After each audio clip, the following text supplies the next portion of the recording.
Welcome to Women Don't Do That, where we empower you with inspiration, knowledge, and skills to redefine your boundaries and unleash your potential.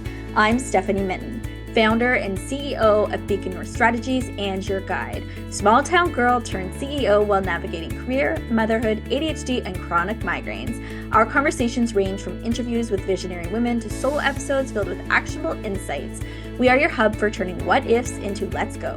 Are you ready to redefine your possible? Let's get started.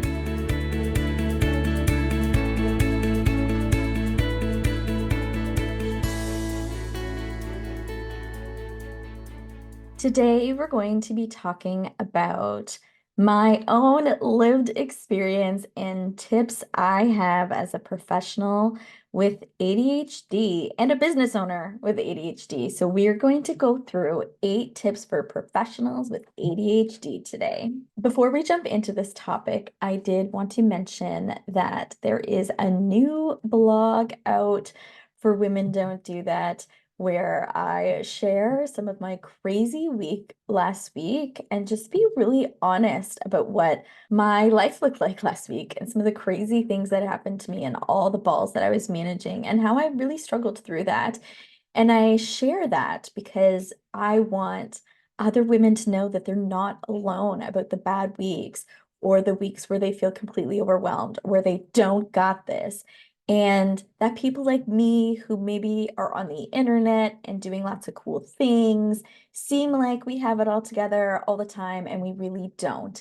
And so you'll learn a little bit more about me, hopefully feel seen yourself, and hear what I did to get through it. And maybe that will help you in your busy, crazy weeks as well. I want to start off by saying, as we're talking about ADHD, I was diagnosed late last spring, and there's actually an episode earlier on called ADHD Unmasked, a journey of self-discovery and empowerment that really walks through finding out about my ADHD, how it's really a superpower, and lots of kind of details from my experience and lots of learnings as well. It provides a window into the neat perspective of somebody living with ADHD and to really hopefully have people see it in a different light, feel seen from their own experiences, and maybe learn something as well. So feel free to listen to that episode if you want to get a glimpse of kind of where I started and how I got diagnosed and why. And then today we're going to talk about some tips around professionals and how it helps me thrive in a professional setting. I want to start by really highlighting for people that ADHD is often criticized or looked at in terms of a deficit. And I think with anything that people have going on, there can be positives and negatives. And for me, although ADHD is a struggle, it's a struggle for me every day. I'm not able to take medication for it, which we'll talk about in a minute. And so it really is something I struggle with, but it's also something that is such a gift to me. And I am somebody who's running multiple brands. I'm a CEO, and I would not be able to come up with these creative ideas for new brands or creative problem solving for my clients, just the spontaneity, the resilience, the conversational skills. They really set me apart from others in my field sometimes, and even how my business is run compared to others in my field. And so I don't even really like to compare myself or my business to others in my field because I really am building my own thing that works for me and my skill sets. And I feel like I contribute a lot of that to ADHD. I think it's important sometimes when you're going through it, because it is hard. I'm not going to say that it's not. And sometimes it's really difficult and there's challenging moments for sure. But I wanted to mention some of the greats who also have ADHD, some other women. Simone Biles, who of course is a celebrated American gymnast. She has historic achievements in the sport and she is amazing, and she has ADHD. And also another well-loved woman is Emma Watson. And I look at her life, it's not someone that I know at all. But when you look at her life, she's always doing different things, right? She's doing things internationally and globally for international issues. She's talking about mental health, she's acting, and she has ADHD. And she talks about those struggles. And when we look at someone like her, we can see all the amazing things she's being able to accomplish in her life. And I hope that you can look at that with some encouragement. There are also so many businesswomen who have ADHD, a lot of founders and CEOs, a lot of, big online creators have ADHD. And we're seeing more and more women of my demographic getting diagnosed with it because, as many of us will know, when we were younger, the characteristics of ADHD weren't studied as well in females. And so you would just look at young boys and see how hyper they were. And that was really what ADHD was about. And in reality, it looked different for many girls. And so we're seeing a lot more of these women get diagnosed now after some challenging years.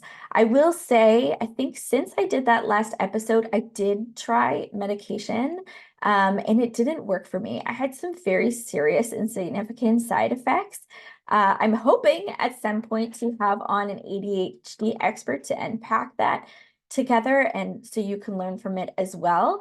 I am not anti-medication from my own experience. My daughter is actually on the exact same medication that I was on, and she thrives with it, and it really allows her to participate and be growing and doing better all the time in school, something that she struggled before the medication. But for me personally, it's not something that I'm able to do. And so I have to rely on a lot of other kind of tips and tricks, and whether you're on medication or not, these can be helpful. And so I wanted to talk about 8 things that I do that you might find valuable as well. And so one of the first things that I do in meetings, that focus is a really big challenge for me. And so you will often find me in meetings or conferences taking copious notes, copious, really well detailed notes. And partially that is about it keeps me engaged in the conversation and paying attention. That attention in meetings or when people are talking is a really big thing that I've had to work on. I also find in particular, if I'm in like an all-day conference or especially like a long meeting online, I will often use a fidget. I have one in my drawer. I'm actually just going to see if I have it handy. I took it out and put it in a bag somewhere for an event that I went to. If you were on YouTube, I was thinking, oh, I could just show you, but it goes on your finger and you roll it back and forth. And so I often just hold my hands down under my desk in meetings and do that. And that helps me concentrate as well. So fidgets is another way that you can participate, and in a way that this one is really tiny. So it's not like a big toy, like what you might expect with some of the fidgets from kids, and helps keep things professional as well. Another thing that I do is calendar blocks. And so to address issues like time blindness, like recognizing how long certain things take, I will sometimes block things off in my calendar, not even that are appointments, but are of like, you have this 1 hour to write this report, put that in your calendar. And so my calendar has a lot of blocks, and it's how I organize my time. And I put busy for the ones that are meetings that can't be moved versus, some of this work time can be moved around. So if someone wants to book a meeting there, they can, and then I would move that block around. But I do find that really helpful to remember deadlines and also just to schedule that time and to have it set aside. Related to timing, another tip that I personally use is alarms on my phone. And I have a lot of them. I have them on my phone. We have them on Alexa. Some are reminders, and some are actual alarms to do something. And that's to really help remind me to do important things. For instance, I am fighting a migraine today. And I think it's because I forgot to take my migraine medication one day, and the second day I took it late. And so somehow my alarm got turned off. But normally I have an alarm that goes off, and it's really annoying. Sometimes it bugs my family, but it is worth it because it helps me stay healthy. And so things like that. It can even be work things. Like I have an alarm that reminds me to go eat lunch because I will just not eat. It is not unusual that my kids come home from school and I haven't eaten all day. Maybe I ate breakfast. And so it's more to trigger my brain to remember that I should be doing that because you get hyper focused on something and you're just deep in it. And so I set a lot of alarms. One challenging thing with that, of course, is let's say you're having a really big meeting, you need to remember to shut them off. And if you've been a long time listener of the podcast, you will have heard many of my alarms go off in interviews, especially on like Instagram lives and things in the evening.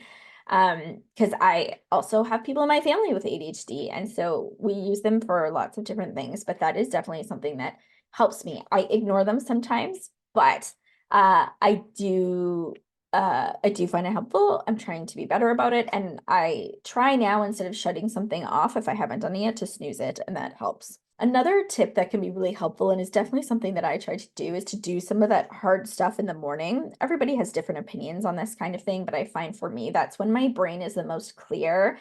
And so I can do other tasks throughout the day. But if I need to really dive into something where I need to concentrate or I need to be really smart, I'm really analyzing something, that is the time of the day that is best for me to do that. Another thing that I do is keep a notepad handy. I find for me, as all these random ideas bounce into my head, just writing them down and being like, okay, like I'm not going to forget about that great idea or that thing that I'm supposed to remember. I'm just going to set it aside for now and look at it later really helps just kind of clear my brain and helps me brings me back to what I need to get done in that moment. And there are some days where I can feel sheets of paper. Like that's how busy my brain is. It is a very busy, creative space. And so that might be very interesting for clients to know, right? Like it's not, I definitely sit and work on client files, but also my brain is just so busy. I'll get some random idea doing something else. And that could be something really profound for my client file with them. So it's kind of funny. I also have this really funny desk bike in the office. I'll see if I can, if you are on YouTube, I'm going to show this to you. Okay, so this is my desk bike. It's literally like a little desk that's on a stationary bike. And I'm not always good at doing this, but I do find that when I'm having a really hard time concentrating, if I'm riding the bike, I am able to stick with the task better. I do find the treadmill can be a little bit louder or more up and down. This bike is more stable, and I don't use it all day. I would only use it for certain meetings or, some tasks, other tasks I really feel like I need to be at my desk, but that has been really helpful to me. And exercise all around is helpful in situations like this, right? I really struggle with fitting in exercise and prioritizing that, but I do know that my ADHD is a lot better, for instance, if I did have time to exercise in the morning. Okay, so my final point is making sure, at least for me, that I have very simple and clear to-dos for the day and that it's very clear, like what are the things that have to be done today? Like these things are done today. They have to be done for like something else to happen or to meet a deadline or whatever. Um, and that has to be very clear. So whatever system you use, at least for me personally, there could be other things on the list, but I actually put them in different places. My main list has to be just the have to do's for the day because I can get so distracted. So I hope those 8 tips help you in terms of your professional journey as someone with ADHD. Maybe we'll do this again because obviously there are so many and there are things that we do that we don't even notice. I think one of the things that really stood out to me in terms of doing this episode was a colleague of mine who was saying, you're doing this and you're doing this and you have all these interesting things that you do to support your ADHD. And for me, you just kind of do them, they become natural. And so I thought, maybe I should share that with people. Other people might find that valuable. So please take a listen. Go back and listen to the previous episode if you want. I hope that some of these make your weeks better for you, and always feel free to share your tips with me. Feel free to DM me on Instagram and share what's working for you. And to know if you want to catch me throughout the week, I'm on social media and also often writing blog posts. And so you can check those out as well. Have a great week, and thank you for spending your valuable time with me. Thanks for joining us on Women Don't Do That. Don't forget to subscribe and leave a rating or review. Connect with us on Instagram at Women Don't Do That, and visit our website www.womendon'tdothat.com for more details. Join our Patreon to support our work. Find all of the links in the show notes. Remember, you have the power to transform your what ifs into let's go. Together, let's redefine your possible. Until next time.